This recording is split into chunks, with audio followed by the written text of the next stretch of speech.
प्रत्येक कथा में हम आपसे पूछें, मेरी जो जीजियाँ बैठी हुई हैं, मेरे जीजा बैठे हुए हैं, मेरी बेटियाँ, मेरे बेटे, मेरी माताएं, मेरे भाई बैठे हुए हैं, हम आपसे पूछें एक बात, तुम्हारे घर में धन बहुत है,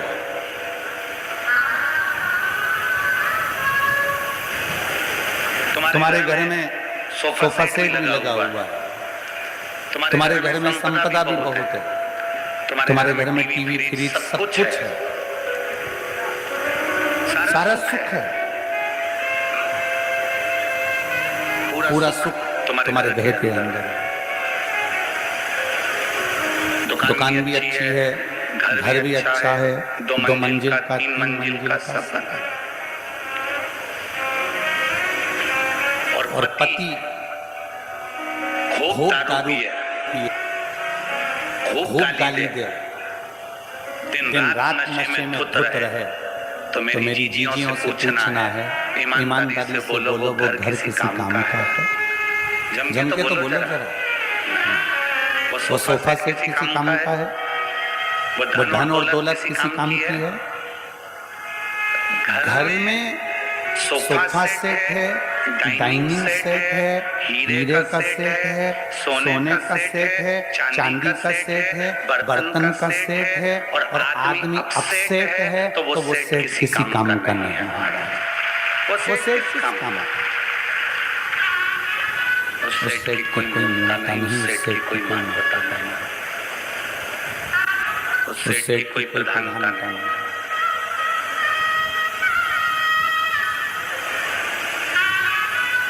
पति नशे में धुत रहे, पति दिन रात नशे में तल्लीन रहे, पति दिन भर नशे में लगा रहे, पति 24 घंटे नशे में डूबा रहे या गलत कार्य करता रहे, तो वो धन किस काम का है? वो संपदा किस काम का? वो पैसा किस काम का?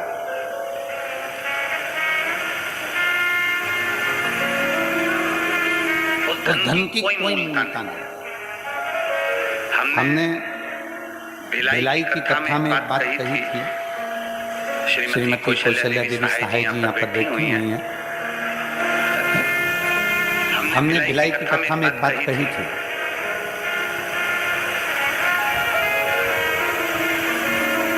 कि भारत की भूमि का कोई ऐसा मुख्यमंत्री नहीं है जिनकी धर्मपत्नी कथा बैठकर सुनती हो। केवल छत्तीसगढ़ शासन के मुख्यमंत्री जी ऐसे हैं जिनकी धर्मपत्नी कथा में बैठ,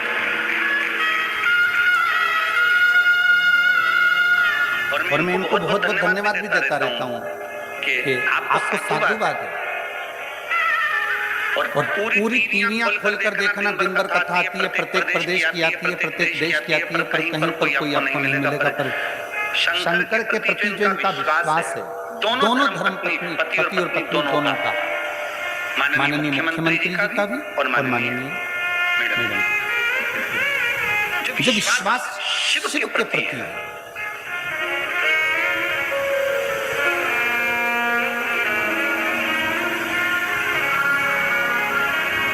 और दुनिया के लोग अपनी अपनी जगह पर, आप लोग तो अखबार में पढ़े होंगे, आप लोगों ने टीवी पर भी देखा होगा कि कई लोगों ने एक लोटे जल पर भी कमेंट्स कर दिए कि एक लोटे जल से क्या होता है। छत्तीसगढ़ का एक एक बच्चा जानता है कि एक लोटे जल से क्या होता है। आप भी अभी चिल्ला कर बोलोगे क्या होता है? सारी समस्या का हल होता है। इसलिए एक लोटा जल चढ़ा चढ़ा के छत्तीसगढ़ वालों ने समस्या ही खत्म कर दी।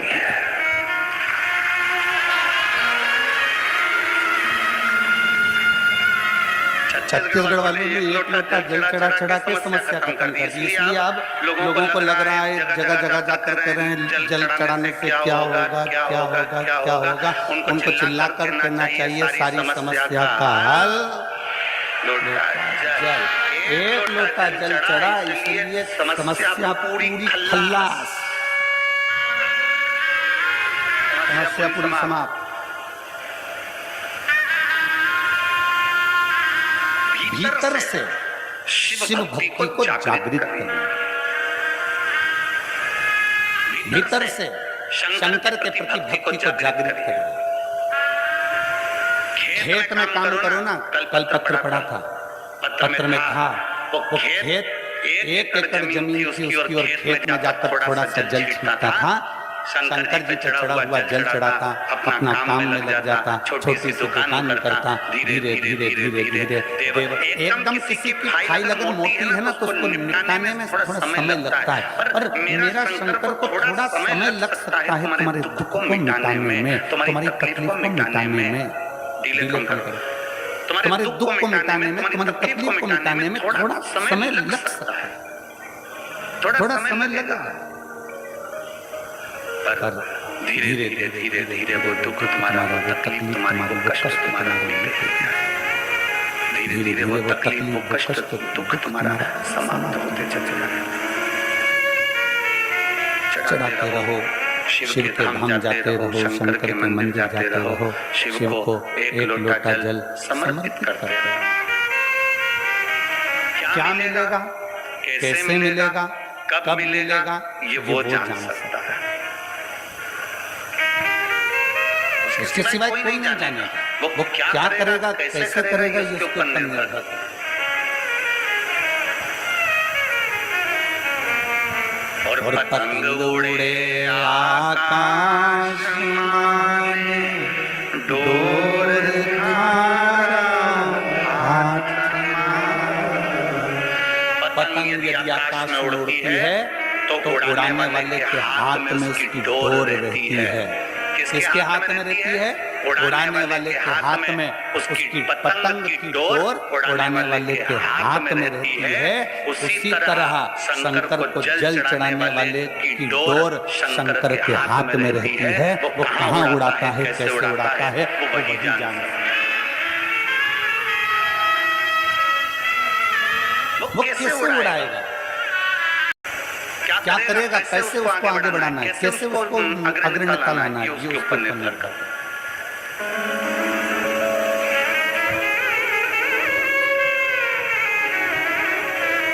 शिव महापुराण की एक बात बड़ी सुंदर है कि कर्म मत छोड़ो, मेहनत मत छोड़ो, कर्म करते रहो, मेहनत करते रहो, खेती करते रहो, दुकान चलाते रहो, नौकरी करते रहो, व्यापार करते रहो, व्यवसाय करते रहो, कर्म करते रहो।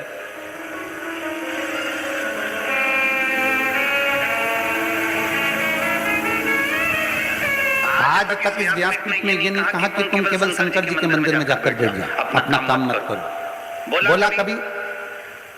इस व्यासपीठ ने एक बात जरूर कही कि अपनी मेहनत करते रहना, अपना कर्म करते रहना, अपनी लगनता से काम करते रहना, खेत में जाओ, खलियान में जाओ, दुकान पर जाओ, मेहनत करो, सब कुछ करो, पर सबसे पहले अपने घर से निकलकर 1 लोटा जल भरकर शंकर जी का जो मंदिर पास में हो उसको ले जाकर चढ़ाओ। उसके बाद अपने काम में लग जाओ। क्यों? क्योंकि तुम जो काम करोगे, मेहनत करोगे, शंकर जी को 1 लोटा जल चढ़ाकर अगर करोगे तो शंकर तुम्हारी मेहनत को चांद लगा देगा और उसका फल जरूर देगा।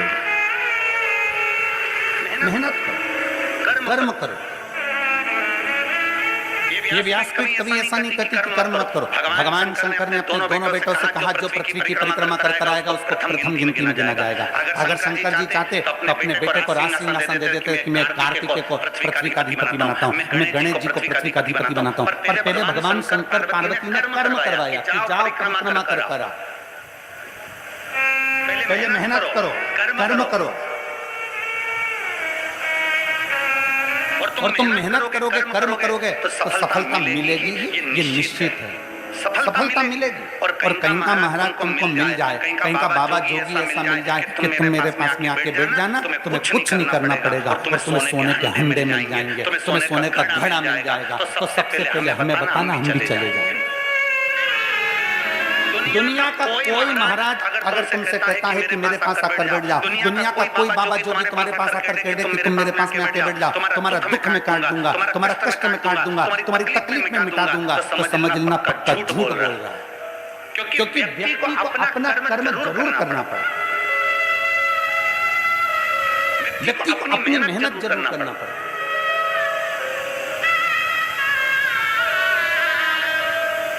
अब हम आपसे पूछें, आप सब अपना अपना गांव छोड़कर, नगर छोड़कर, घर छोड़कर बहुत दूर गाड़ियां खड़ी करवा दी और पैदल चलकर कथा के पंडाल में पहुंचे। मेहनत करी कि नहीं करी, कर्म करा कि नहीं करा, कर्म करा तो यहाँ तक पहुंचे। पहुंचे हो कथा मिल रही, पहुंचे हो तो कथा श्रवण कर रहे, मिल रही। तो ये अंदाजा लगा कर रखना, अगर तुम कथा तक आए हो तो एक ना एक दिन मेरा शंकर भी तुम्हारे दरवाजे तक जरूर आएगा। आपकी लगनता से, आपके कर्म से, आपकी मेहनत से मेरा शिव आपके नजदीक पहुंचता है।